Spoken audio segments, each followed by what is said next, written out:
Son las 10 de la noche y es la hora de opinar. Hoy con Raúl Feliz, nuestro experto en materia de economía y finanzas. Voy a examinar los prospectos para el reemplazo de Agustín Carstens al frente del Banco de México. Luego voy a platicar con Marisol Schultz, directora de la Feria Internacional del Libro de Guadalajara, sobre este evento que tendrá lugar del 25 de noviembre al 3 de diciembre. Y para terminar, vamos a pasar a debatir el tema de la semana. ¿Qué decir del largo y sinuoso camino que están recorriendo los candidatos independientes para asegurar su registro como aspirantes a la presidencia? Que es aquí en Foro TV, que ya comenzó la hora de opinar.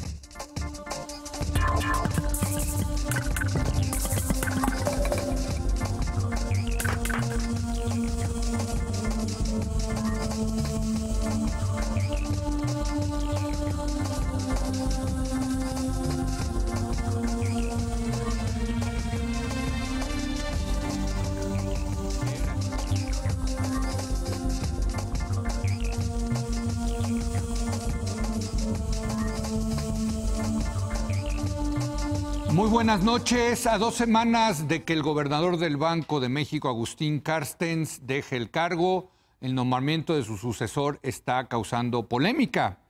Para muchos, Carstens será difícil de reemplazar, siendo un experto en temas financieros con un discurso didáctico que en los últimos años se ha encargado de asegurar la estabilidad macroeconómica del país. El Banco de México es una de las instituciones más importantes de México, cuya fortaleza deriva de su diseño y autonomía institucional. Sin embargo, miembros de la oposición se han escandalizado por el rumor de la posible candidatura del secretario de Hacienda, José Antonio Meade, quien también es un posible aspirante a la presidencia. Esta candidatura dual de Meade trae a la mesa uno de los temas que más se han discutido en los últimos meses: la autonomía de las instituciones y su posible politización en vísperas de las próximas elecciones. Y para discutir este tema está con nosotros Raúl Feliz, nuestro experto en materia de economía y finanzas. Raúl, ¿cómo estás? Muy buenas noches. Buenas noches, Leo. Déjame comenzar primero con una evaluación rápida, sucinta, del periodo de Agustín Carstens al frente del Banco de México. Mira, Agustín Carstens estaría casi completando alrededor de unos... son 8 años al frente del Banco Central. Sí. Fue ratificado para un segundo periodo de 6 años. Si lo hubiese completado serían 12 años. Correcto. Pero se va en mitad del segundo periodo. En el periodo de Carstens, la inflación ha promediado 3.8%. Recordemos que la meta permanente del Banco Central es un 3%. En ese sentido, se ha quedado arriba la inflación de la meta buscada por el Banco Central. Pero hay un margen de indiferencia o un margen de error, que es más o menos 1%. Quiere decir que si evaluamos, este rango estaría entre el 2 y el 4. 3.8 se queda abajo de la parte superior. Y pues habrá que decir que en ese sentido Carstens ha cumplido con su objetivo. Ahora, se va en un momento, en un año particularmente difícil, donde sí la inflación se salió y se salió mucho de ese 3%. Está ahorita en 6.2, 6.3. 6.37. 6.37. El último cálculo. Y se decía que ya a estas alturas del año debía de haber menguado, ¿no? Lo decía yo. Lo decías tú. Correcto. Bueno, venimos de 6.7. Sí. Hace apenas 3 meses. Entonces ha comenzado a bajar. Sí. Y creo que va a continuar bajando para terminar el año cerca de 6.2. Sí. Luego en enero va a haber una baja muy pronunciada, porque recuerda que parte de este incremento es el aumento del precio de la gasolina que ocurrió en enero. Sí, correcto. Ya cuando comparemos enero con enero tendremos este efecto atrás y la inflación va a bajar, se va a colocar abajo de 5%. Okay. Sin embargo, lo que pase hacia adelante de enero, febrero y lo que resta y lo que va después de esos meses del próximo año, va a depender mucho de cosas que hoy no están definidas, como la negociación del Tratado de Libre Comercio, el tipo de cambio, etc. Sí, no está dejando a Agustín Carstens, el Banco de México, en el mejor momento del tema inflacionario y de la estabilidad financiera. Así es. Sin embargo, creo que él hubiese gustado haberse ido con una meta de 3% consolidada, que hace 2 años parecía un escenario factible.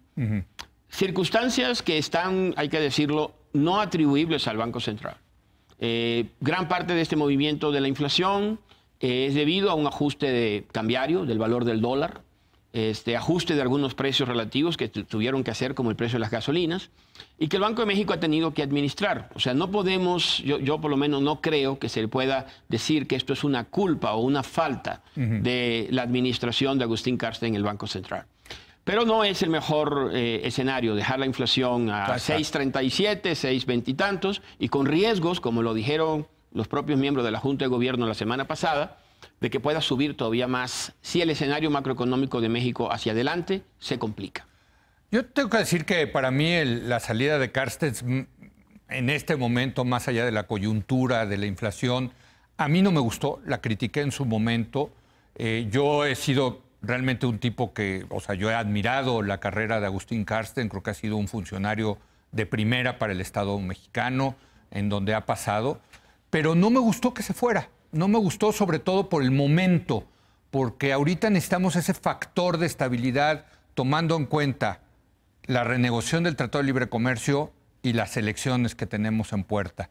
Creo que no escogió un buen momento para irse Carstens y lo critiqué en su momento, me sigo sosteniendo esa crítica, no me gustó que Agustín Carstens se fuera. Ahora, he's a free man, ¿no? O sea, es un hombre libre. Libertad de mercado de trabajo, trabajo, ¿no? Es un hombre libre que puede decir, pues yo ya me cansé y me quiero ir al BIS, allá en Suiza, etcétera. Bueno, desde luego la parte personal, pero desde un punto de vista profesional me parece que un poco deja tirado al traste en un momento donde se necesitaba.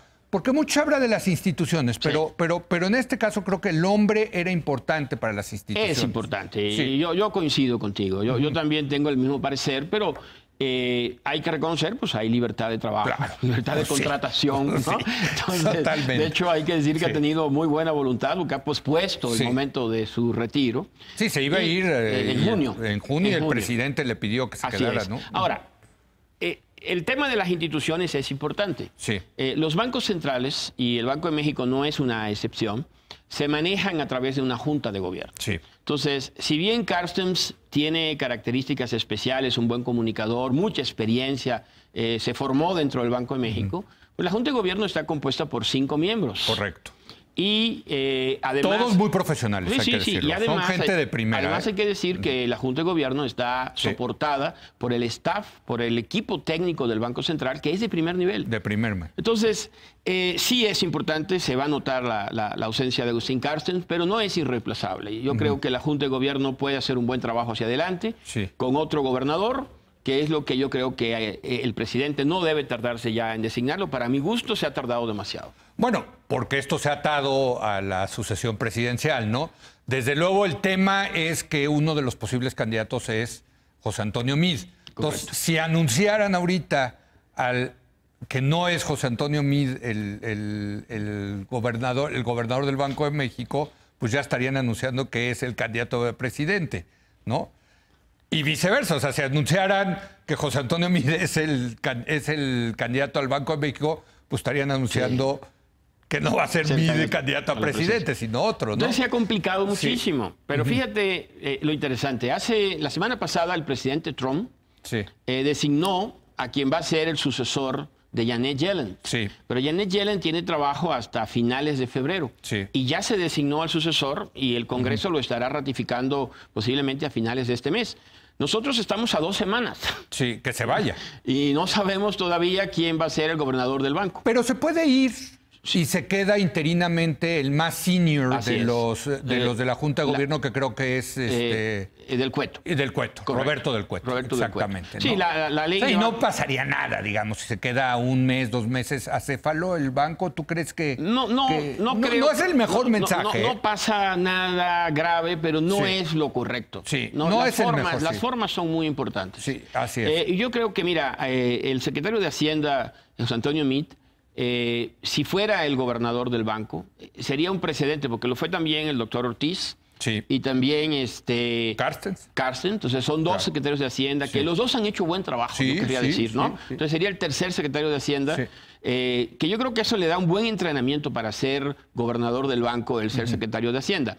Sin embargo, yo creo que José Antonio Meade sería un excelente gobernador porque tiene capacidades de comunicación, es un buen economista, es un hombre con mucha experiencia, es un hombre con credibilidad, pero yo creo que no es la mejor combinación el que el posible candidato a la presidencia de una fracción política sea también quien vaya a ser el posible gobernador del banco. Sí. ¿Por qué? Porque pues aquí como en Roma, la mujer de César no solo tenía que ser honesta, tenía que parecer honesta.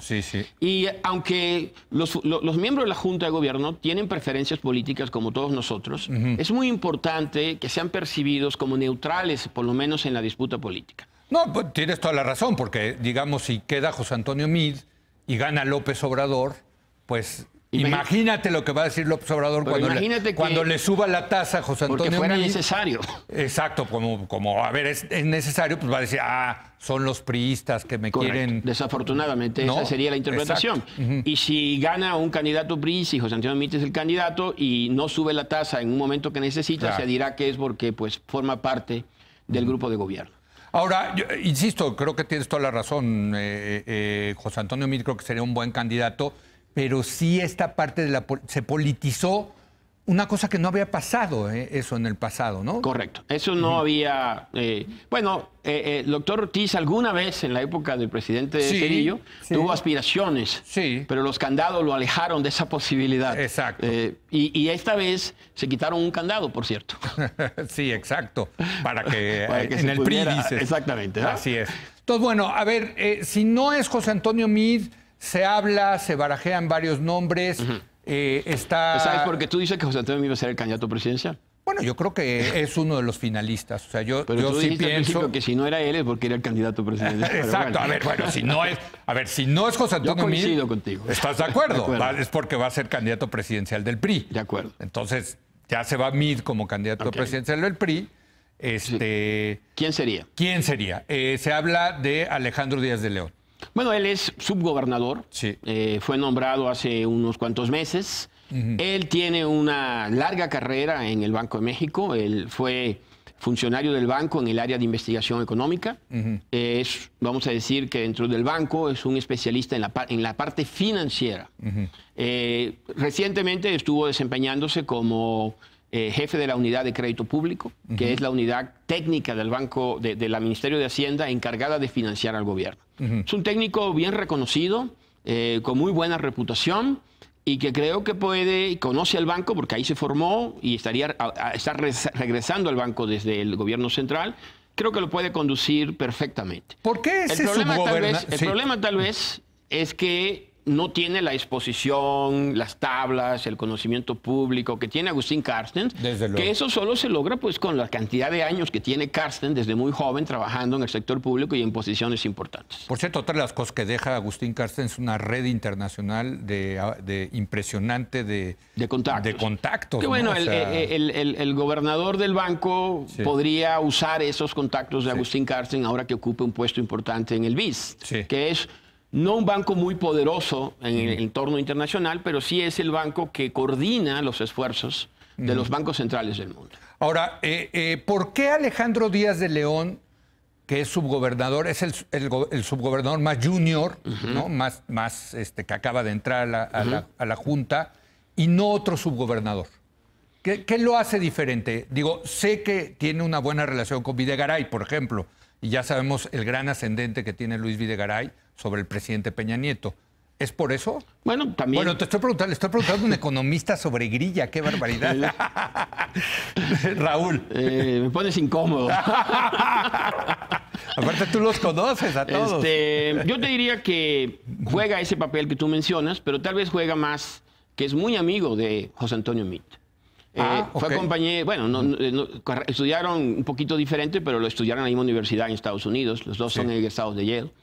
Es muy amigo, muy cercano al equipo de José Antonio Meade. Formó parte de ese equipo en la Secretaría de Hacienda.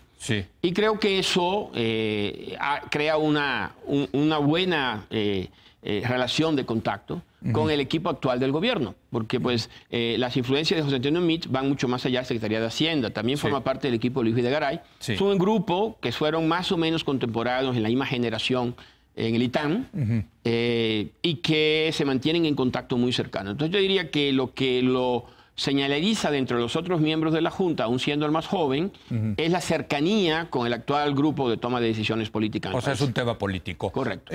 Otro de los que se mencionan es otra parte de ese grupo político. En este caso, yo te diría quizá la persona más cercana en cuestión de amistad a José Antonio Meade, que es José Antonio González Anaya, el actual director de Pemex. Para mi sorpresa, se empezó de repente a barajear su nombre. Seguramente tú también lo has escuchado, Pepe Toño, ¿no? Que creo que está haciendo, por cierto, una muy buena labor en Pemex. Trabajo. A mí me gustaría que se quedara en Pemex y se quedara 10 años Pepe Toño en Pemex para hacer viable Pemex dentro de la reforma energética. ¿Lo ves moviéndose al Banco de México? Bueno, esa es posible. Cumple con los requisitos técnicos, con los requisitos constitucionales. Sin embargo, yo personalmente lo vería más como un buen secretario de Hacienda, más que como un gobernador del Banco Central, porque su área de desarrollo profesional ha sido en la administración pública y en el gobierno central, específicamente en la Secretaría de Hacienda. La política, el Banco de México no es ciencia nuclear ni nada por el estilo, pero requiere cierto conocimiento financiero y de política monetaria, a la que yo pienso que José Antonio González no tiene una gran experiencia en ese tema, aunque por su inteligencia seguramente aprendería. No, ese en 2 meses ya aprendió todo, ¿no? Exacto. Correcto. Ahora, dime una cosa, ¿se menciona algún otro candidato? Mira, yo creo que tal vez vale la pena mencionar algunos temas de candidatos que pudieron haber sido y que no pueden ser por restricciones legales. Sí. Alejandro Werner. El caso de Alejandro Werner, quien ocupa un puesto muy importante en el Fondo Monetario Internacional, quien se formó economista de primera. Se formó en Banco de México, tiene experiencia en la Secretaría de Hacienda, fue secretario de Hacienda, y que bueno, pues estuvo siendo considerado, pero hay que modificar la ley porque la ley requiere que para ser gobernador hay que ser mexicano por nacimiento. Lo cual me parece realmente un escándalo. La otra restricción es la edad. Sí. Se requiere tener menos de 65 años el día que se toma posesión y varios de los candidatos que se estuvieron barajando superan este límite de 65 años. Incluso se llegó a hablar de que el expresidente Zedillo podía ser considerado para el puesto, pero Zedillo supera ya los 65 años, lo cual Paco Gil también supera los 65 años. Claro.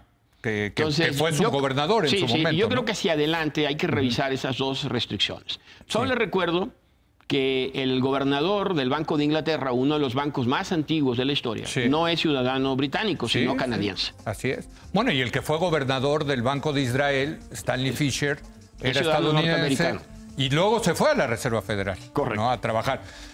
Ya nos tenemos que ir, Raúl, pero te quiero preguntar también, sea candidato presidencial o sea gobernador del Banco de México, José Antonio Meade, todo indica que va a dejar de ser secretario de Hacienda.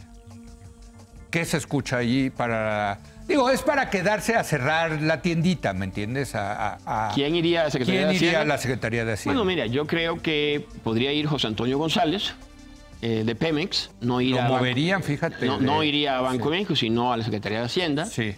O podría ascender la subsecretaria Vanessa. Correcto. Que es también de todas las confianzas de José Antonio del secretario Meade. Correcto. Así es.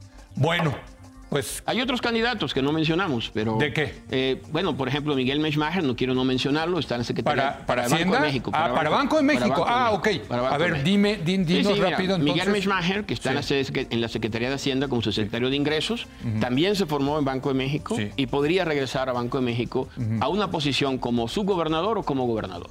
Ramos Francia, que es también subgobernador, por ahí lo he escuchado. Bueno, él es un subgobernador que fue director de investigación económica del banco, un hombre muy, muy competente. Sin embargo, pues no suena entre los que tienen mayores posibilidades. Yo creo que es una persona que está más asociado a la parte técnica y tal vez su deficiencia, si es que existiera alguna, es en la política de comunicación. Bueno, ¿algo más que agregar? Raúl. Pues que vienen tiempos interesantes las próximas 2 semanas. Vienen tiempos interesantes y qué lástima, de verdad qué lástima que se va Agustín Carstens, un tipo admirable, pero creo que deja el barco en un momento donde no había que abandonar el barco en este momento. Momento complicado. Pero, es un momento complicado y banco... creo que un poco de patriotismo no hubiera venido mal, pero en fin, entiendo, si hay un liberal soy yo, imagínate. Creo ¿no? que el banco pero, tiene suficiente fortaleza institucional para seguir navegando y salir de esta turbulencia, aún sin la presencia de Agustín Carstens. Que lo que viene con el tratado y la elección sí va a ser una tormenta complicada. Gracias, Raúl. Muy buenas noches, Leo. Gracias, Raúl. Feliz. Vamos a una breve pausa. Viene Marisol Schultz. Ella es la directora de la Feria Internacional del Libro de Guadalajara, que va a tener lugar del 25 al 3 de diciembre. Vamos a platicar con ella de qué podemos esperar de este eventazo. Uno de los mejores eventos que tiene este país cada año es la FIL de Guadalajara. Regresamos en un momento más.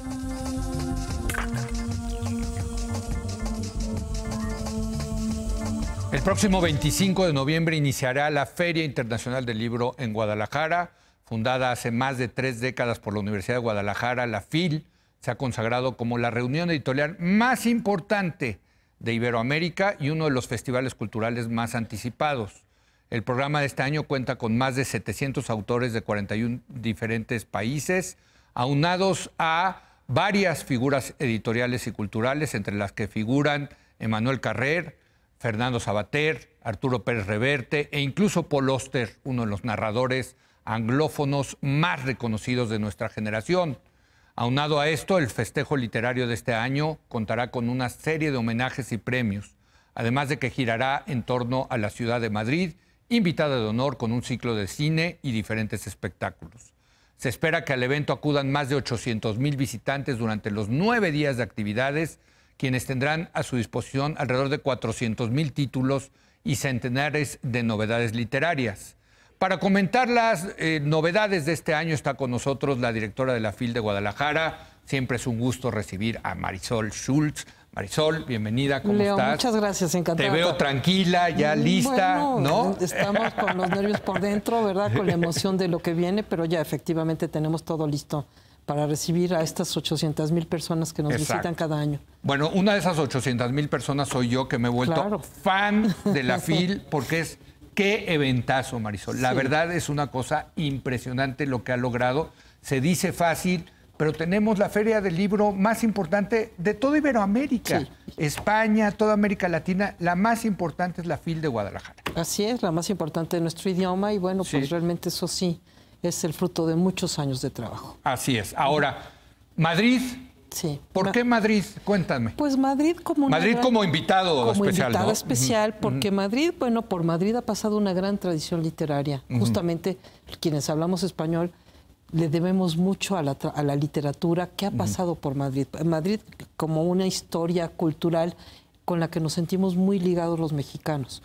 Madrid, que lo vemos como de una forma romántica, pero el Madrid actual seguramente no se conoce como mucha gente lo podrá ver dentro del pabellón de invitado de honor. Y Madrid porque es una ciudad con una emergencia cultural, una efervescencia impresionante, una ciudad que ha sido acogida de mucha gente que no necesariamente nació en Madrid, pero que ha hecho suya esa capital, esa gran capital cosmopolita de Europa. Ahora, entiendo que no es la primera vez que invitan como a una región o una ciudad, ¿no? Ha estado Los Ángeles, si no mal recuerdo, Cataluña creo que también, Andalucía, ¿no? Castilla y León, Quebec. Exacto. Nuevo México, o sea, no es siempre un país. Esta es la segunda vez que es una ciudad después de Los Ángeles, pero una ciudad que por sí es una gran capital literaria y editorial, que también es importante. La parte del negocio editorial. Por ejemplo, viene una serie de editores independientes de la Asociación de Editores de Madrid, nunca ha estado en la FIL. Ah, mira. Entonces, es parte también del trabajo de inmersión en un nuevo mercado. Ahora, ¿se han tenido que coordinar con el gobierno de la Ciudad de Madrid o de la comunidad? Con el ayuntamiento de la Ciudad de Madrid, directamente con la señora Manuela Carmena y su equipo. Ha sido una gran colaboración. La verdad es que estamos muy contentos con todo lo que se está trabajando.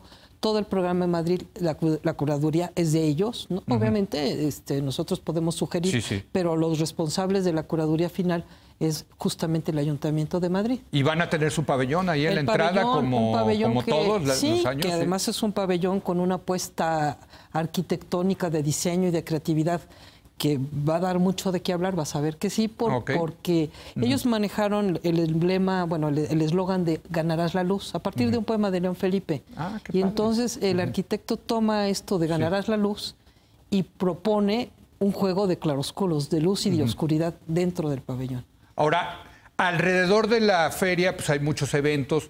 Primero que nada, cuéntanos digamos, parte de ir a la feria es ir a ver a los pesos pesados, ¿no? Claro. A las vacas gordas de la literatura. ¿Quién viene este año? Bueno, comentabas, ¿no? Definitivamente Emmanuel Carrère, con el que iniciamos todo porque se le entrega el premio Phil este año de lenguas romances, el gran narrador francés. Sí.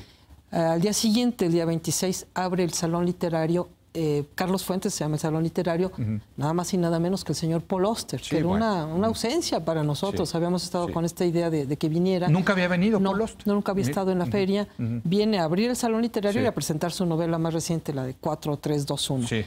Viene, bueno, hacemos un gran homenaje a Fernando Savater, porque es una figura que le ha dado mucho a la feria. Viene Savater. Viene Savater y viene... Es que la última vez que yo vi a Savater ya decía, yo ya me voy a retirar, porque andaba deprimido por lo de su esposa y eso.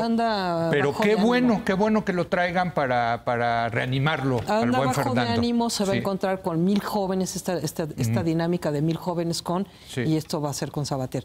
Bueno, de los grandes escritores, bueno, viene Alberto Mangel, que esa es una figura, ganó el premio Formentor de las Letras. Viene Elena Poniatowska, Fernando del Paso, Arturo Pérez Reverte. Viene uno de los grandes narradores contemporáneos, no tan conocido en México, Mircea Cartarescu. Es un rumano, un rumano que es una de las celebridades internacionales. Mira. Viene una excelente escritora franco-marroquí, Muriel Barberí. Ella, a lo mejor no te suena su nombre, pero sí te sonará su novela, La elegancia del erizo. ¿Cómo no? Claro, que desde fue luego. Muy vendida, muy reconocida. Ella viene también por primera vez a México. Viene todo el Festival de Letras Europeas también con todo esto. Tendremos Eduardo Lizalde dentro de el mundo de la poesía, que fue el premio Carlos Fuentes.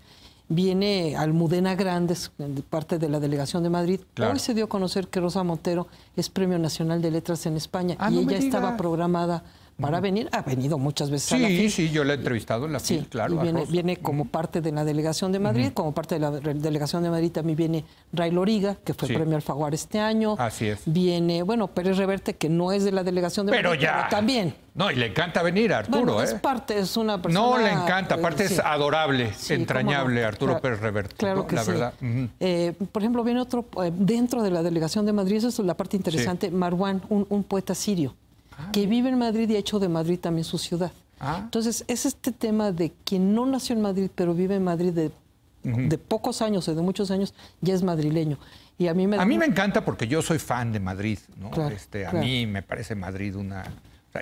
¿Qué te puedo decir? Entonces, me parece sensacional que hayan invitado a Madrid, ¿no? Claro. Ahora, aparte de los pesos pesados, luego también hay muchos eventos alrededor de la FIL. Claro. Me acuerdo, por ejemplo, hicieron alguna vez un evento sobre candidatos independientes, o ha habido cuestiones de pláticas sobre la paz en Medio Oriente, en fin, ¿no?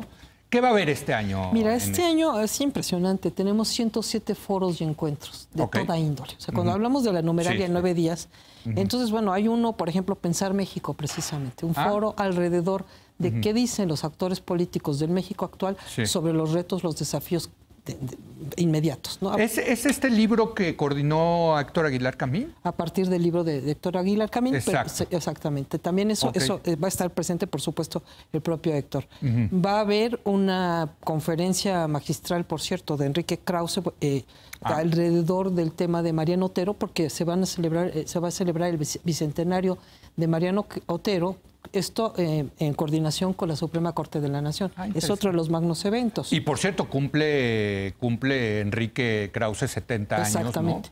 ¿No? Nosotros vamos a aprovechar para también entrevistarlo y sobre su amplísima obra que tiene Enrique Krause, ¿no? Va a presentar su libro más reciente, bueno, una de las biografías del poder, y además va a dialogar con un historiador español, Tomás Pérez Bejo, sobre el reinicio, los 40 años del reinicio de las relaciones México-España. Interesante. Eso va a ser un diálogo también en este marco de lo que llamamos fila académica. Exacto. Como fila académica, bueno, fil pensamiento, fil debate de las ideas, También, y esto tú sabes que mañana se inaugura en la Universidad Nacional Autónoma de México los acosos de la civilización. Correcto. Un coloquio que estamos trabajando conjuntamente. Una parte ocurre aquí en la Ciudad de México por parte de la UNAM y luego se traslada a Guadalajara, donde tendremos pensadores, bueno, de la talla de Gilles Lipovetsky. Gilles Lipovetsky, que nosotros creo que ya amarramos la entrevista con Gilles Lipovetsky, que pues, es esos filósofo francés, pero realmente ha marcado, ¿no? Que sí es personaje central para entender el mundo de hoy, ¿no? Así es. Bueno, esto a la par de... Joanny Sánchez viene. Joanny Sánchez, por cierto, también viene, la bloguera cubana. Así es. Bueno, nos ponemos a decir personajes y de verdad creo que no paran.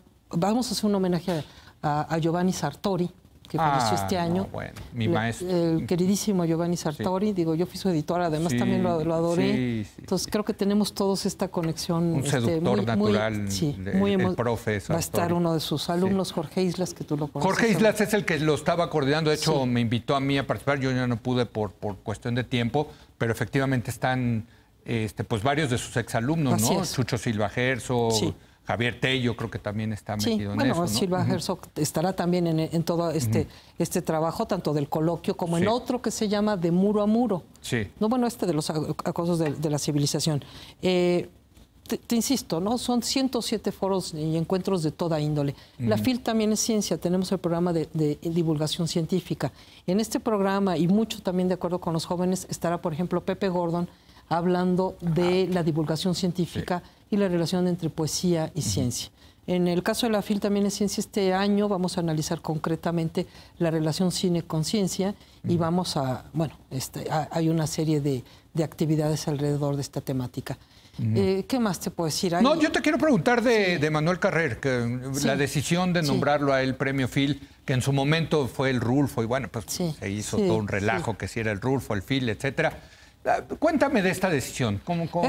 Porque es parte también de la FIL, es el premio de la FIL. Es el premio de la FIL, pero tiene una gran ventaja, Leo, que se maneja con un jurado independiente. El premio se establece a través de un jurado. Primero hay una comisión de honor, que es la que nombra un jurado internacional. Y hay una serie de candidaturas que además se pueden... digamos, se puede postular a cualquier persona, cualquiera de estos grandes escritores. Hay una serie de requisitos online, o sea, se tiene que hacer vía electrónica la candidatura. A partir de las candidaturas que se reciben, que es en lenguas romances, cuando estamos hablando de lenguas romances, es que hemos tenido autores, bueno, el año pasado fue Norman Manea, precisamente, ¿no? Buenísimo, como un gran rumano. Sí. Hemos tenido a poetas franceses, hemos tenido, bueno, en la historia el premio Rulfo, que luego fue premio Phil, realmente de los mejores escritores, ¿no? Obviamente muchos latinoamericanos, muchos mexicanos. Entonces, a partir de las candidaturas que se reciben, el jurado decide y se reúne y delibera completamente libre. Fines de agosto, principios de septiembre fue cuando deliberó un jurado internacional de verdad de primera y decidieron que fuera Manuel Carrer, con lo que todos estamos felices. No, pues sí, desde luego es una muy buena decisión. Ahora, déjame preguntarte, Marisol, otra parte padrísima de la FIL, ¿no?, que goza uno mucho, son los pabellones, ¿no? Así es. Me decías que ya no hay lugar, que te piden, ¿no?, más stands y ya no caben, ¿no? Ya no hay lugar, y una característica que a mí me gusta destacar mucho, Leo, es que, bueno, los pabellones tenemos el área nacional y el área internacional, tú la conoces perfectamente bien. La feria, lo que ha pasado año con año, y lo estamos viviendo, es que hay cada vez más una demanda internacional. Además de la demanda nacional de libros en español y todo, cada vez tenemos llamadas de los países más remotos que tú te puedas imaginar para querer estar presentes en la FIL. Y eso pues nos produce muchísima satisfacción y habla de la repercusión que tiene la feria fuera de nuestro ámbito de idioma, ¿no?, del idioma español. Este año viene una delegación de la India. No mencioné dentro de los escritores, tenemos 2 escritores iraníes. Una de ellas es la autora Azar Nafisi, de aquel libro maravilloso, Leer Lolita en Teherán. Ah, ¿cómo no? Claro. Sí, yo lo leí. ¿Tú lo leíste? Yo lo leí en inglés, pero... de la situación de la mujer después de la Revolución Islámica. Estupendo libro. Un libro. Una muy buena novela. Una muy buena novela que está más a caballo entre la ficción y no ficción, ¿no? Porque es su historia personal también. Sí. Bueno, ella viene. Entonces, bueno, tú me preguntabas de los pabellones. En el área internacional tú vas a ver, como has visto cada año, pabellones de Taiwán, de Corea, de Japón, de prácticamente todas las comunidades autonómicas de España. Por cierto que Madrid no tenía nunca un pabellón, ¿no? Y a partir de este año lo tendrá la Federación de Gremios de Editores de España. Los Chile. catalanes ya vienen independientes. Los catalanes ya tenían su propio estado. Yo sé. Sí, ese es otro tema, ¿verdad? Exacto. Ya nos tenemos que ir, Marisol. La gente que quiera ir, pues que se meta ahí a la página web, mira, del 25 de noviembre al 3 de diciembre, sí. www.fil.com.mx. También tenemos una app, una aplicación que pueden consultar todo. Está horarios, está entrada. Hay un costo simbólico de 20 pesos la entrada, que en realidad pues es no lo hemos subido hace mucho tiempo. Oye, Guadalajara está increíble. ¿Qué te puedo decir? Sí, no, qué ciudad maravillosa, los hoteles son maravillosos y la comida es estupenda. Sí. Entonces, una gran fiesta, Marisol. Claro que sí, Leo, pues los esperamos con mucho gusto. Gracias por venir, te veré por allá. Gracias a Marisol Schulz. Regresamos a debatir el tema de la semana.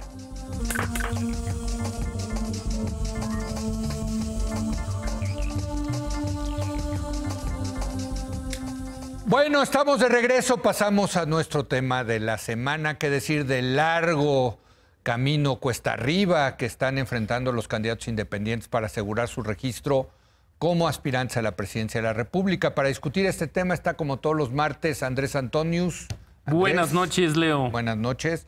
Y en esta ocasión César Astudillo, investigador del Instituto de Investigaciones Jurídicas de la UNAM. César, ¿cómo estás? Bien, Leo, gracias, bien. Oye, a ver, empecemos contigo. Tú que eres, él es experto. Él es experto, yo soy... De reglas electorales. Yo soy escenografía. Está durísimo, ¿no? Sí está le pusieron la barrera muy alta, ¿no? Sí. Mira, justo hoy estamos a 30 días, es decir, un mes de que empezaron la parte de la solicitud de los apoyos. Y lo que hoy se puede constatar era lo que ya veníamos advirtiendo, que los independientes entraron con calzador a la legislación electoral por el cúmulo de requisitos, de obstáculos, en ocasiones prácticamente a veces incumplibles. Y hoy lo estamos viendo, es decir, luego de 30 días vemos que difícilmente, ahora mismo están 296 entre aspirantes a presidentes de la República, que son 48, a senadores, que son 55, y la mayoría a diputados federales, 183, de tal suerte que en números cerrados tenemos 300 aspirantes que hoy en día los vamos a ver en toda la República solicitando los apoyos, pero sabemos que muy pocos van a poder cumplir con la meta. Solamente al día de hoy lo han logrado, si no recuerdo mal, alrededor de 4 o 5 aspirantes a diputados federales que ya sobrepasaron el porcentaje requerido de firmas. Pero sí, lo que advertimos es que está siendo altamente complicado cumplir los requisitos que pidió el legislador en la ley electoral. Andrés. Leo, pues mira, yo creo que definitivamente es un proceso nuevo. Es nuestra primera elección con candidatos independientes para la presidencia y claramente es un proceso nuevo de aprendizaje, de confusión para algunos y claramente también es difícil. Es decir, yo sí creo que hay una lógica detrás de que ser candidato a la presidencia independiente no debe ser tampoco fácil, ¿no? Y encontrar el balance entre qué tan fácil o qué tan difícil es un poco complicado y como hemos visto, como seguramente muchos de tu público ha visto, ha habido problemas desde los requisitos que bien menciona César hasta la instrumentación, es decir, la aplicación esta famosa del INE ha tenido sus problemas, tuvieron que extender el plazo una semana y se tomó una decisión importante en las últimas horas, que es que se está permitiendo que los, creo que se llaman auxiliares. Los que reciben las firmas. Exactamente, pueden compartir sus contraseñas para ampliar el universo de personas. Y de hecho, hoy Pedro Ferriz empezó a tuitear y difundir esto. Ya había empezado el tema, lo que me comentaba César antes de comenzar el programa, también con el Bronco. Y vemos que eso probablemente pueda ayudar, pero realísticamente hablando, en cuanto a candidatos presidenciales, creo que realísticamente hablando, hoy parece que nada más pueden llegar 2, que son el Bronco y Margarita Zavala. Así es. Hay que ver de nuevo, llevamos un mes. Hay que ver qué pasa, pero hoy en día los únicos dos que vemos que pudieran alcanzar la meta, aunque van lentos, son ellos dos. Ahora, déjame preguntarte, César, desde luego la culpa la tiene el legislador, es decir, los partidos que se comportaron como monopolios y dicen, no, yo no quiero quitarme el monopolio, entonces es tan sencillo. les pongo unas barreras muy altas para que entren los independientes. Pero más allá de eso, a quien le toca instrumentar lo que dice el legislador, lo que dice la ley, es al Instituto Nacional Electoral. ¿Cuál ha sido tu evaluación al respecto de la actuación del INE en este? Porque ha recibido muchas críticas. Correcto. Yo, bueno, no te voy a decir qué pienso, pero más bien tú qué piensas. A ver, cierto que tiene la posibilidad de instrumentar. ¿Por qué? Porque al final es el que debe verificar que el conjunto de apoyos ciudadanos sea real, sean los montos que pidió el legislador y eso porque es al que le corresponde la responsabilidad de tener el Registro Federal de Electores, que es donde está almacenada esa información de todos nosotros. Pensando si hubiera podido implementarlo de otra manera, no encuentro otra solución. Déjenme ponerle dos casos.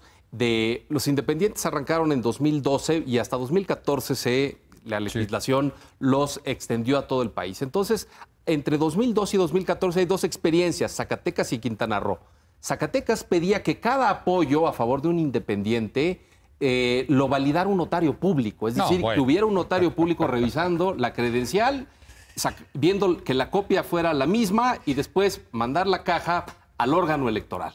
Eso se declaró inconstitucional, porque imagínense la cantidad de notarios que se necesitaba y lo que eso iba a costar económicamente. Increíble. Después, Quintana Roo lo que pedía es, si tú quieres apoyar a un independiente, ven al órgano electoral. Tienes que venir, haz fila y dices a quién quieres apoyar y yo lo voy registrando. Si vemos estos escenarios, realmente es muy difícil implementar, sobre todo cuando ahorita tenemos 300 en números cerrados, 296 candidatos, aspirantes pidiendo en todo el país apoyos que al final los tiene que verificar el IFE en un tiempo récord, de tal suerte que la aplicación lo que viene a hacer es a favorecer también que al momento del registro quede guardada la información para que posteriormente la verificación que se va a dar hacia la tercera semana de marzo, va a salir el INE a decir quiénes realmente cumplieron con el requisito para que esto sea más fácil. Ciertamente está siendo complicada con la misma aplicación. Hoy, al corte de hoy, en términos generales, van poco más de 800,000 apoyos de estos 296 candidatos a diputados, senadores y presidentes de la República. Y los únicos que han superado una valla del 15%, el Bronco está en 17%, ha sido él y Margarita Zavala. De tal suerte que a un mes, si siguen a este ritmo, en 3 meses, en 3 meses más que les restan, apenas van a lograr pasar el 60%. De tal suerte que sí tienen que apresurar, ¿no?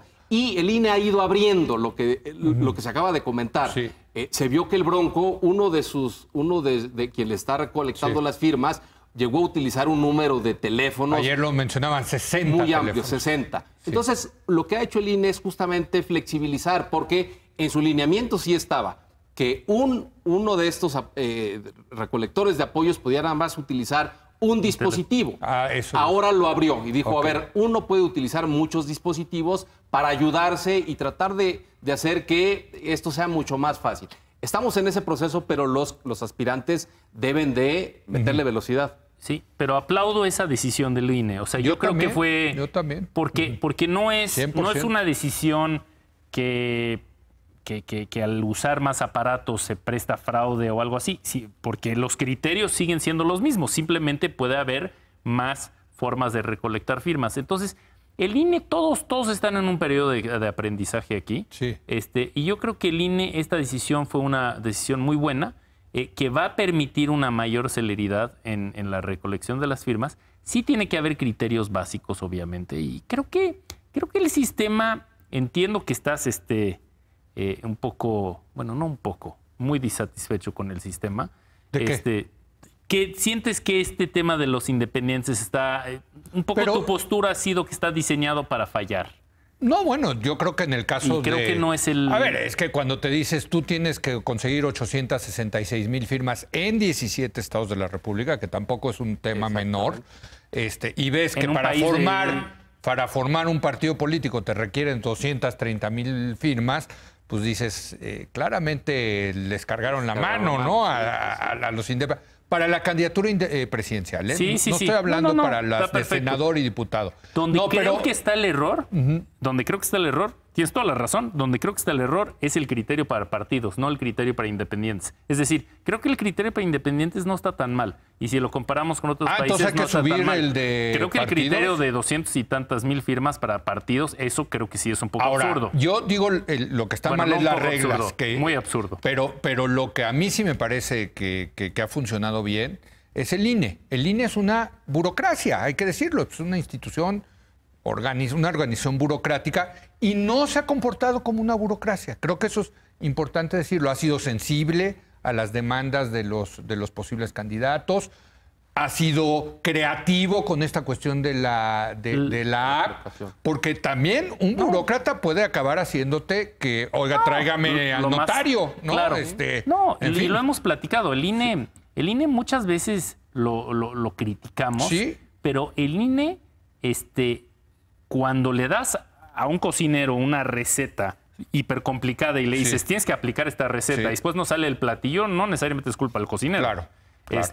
Y el INE tiene una ley electoral que hemos platicado diferentes aspectos, que es una cosa bastante rara. Es una receta muy rara, pero yo creo que han sido creativos, han sido expeditos, han sido flexibles. Creo que en ese sentido sí han demostrado... Porque te voy a decir les voy a decir que me preocupa, que los primeros días los candidatos independientes le estaban echando la culpa al INE, ¿no?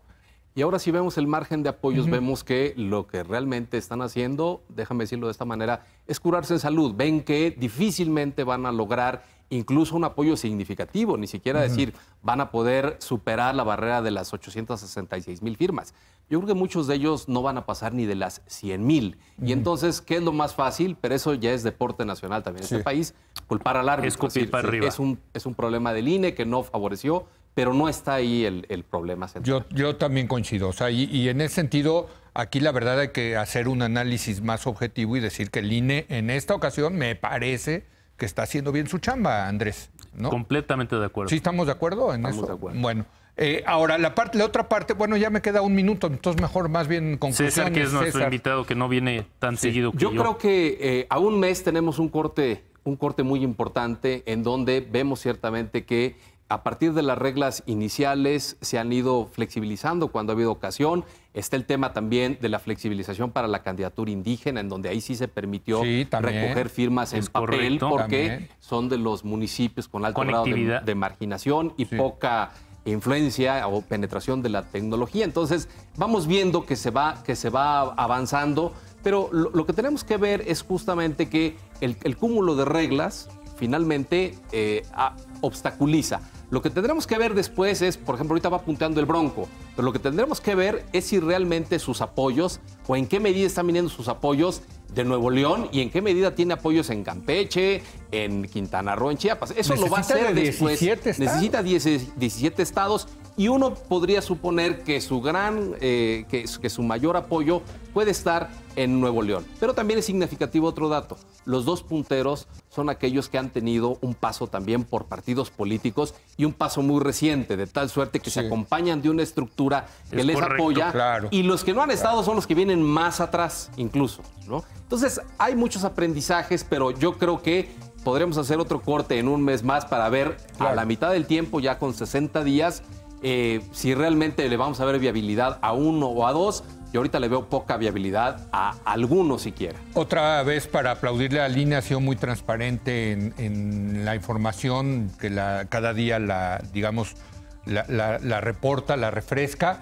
pero quizás esa no sea mala idea de empezar a reportar también en cuántos estados. ¿Cuántos estados? O sea, la digamos, distribución geográfica. Sí, la distribución geográfica. Porque pues se necesitan 17 Y seguramente estados, ¿no? Margarita, o sea, bueno, sin saber, pero anticipo que Margarita tiene mejor distribución geográfica que el Bronco. Un último rapidísimo. Ese fue mi último comentario. Bueno, gracias. Vino de traje y corbata. Así es. Es una noche especial. El día de hoy porque venía César, ¿verdad? Gracias, César. Gracias por haber venido. Gracias a usted por habernos acompañado. Yo lo espero mañana en punto de las 10 de la noche cuando otra vez sea la hora de opinar. Aquí nos vemos.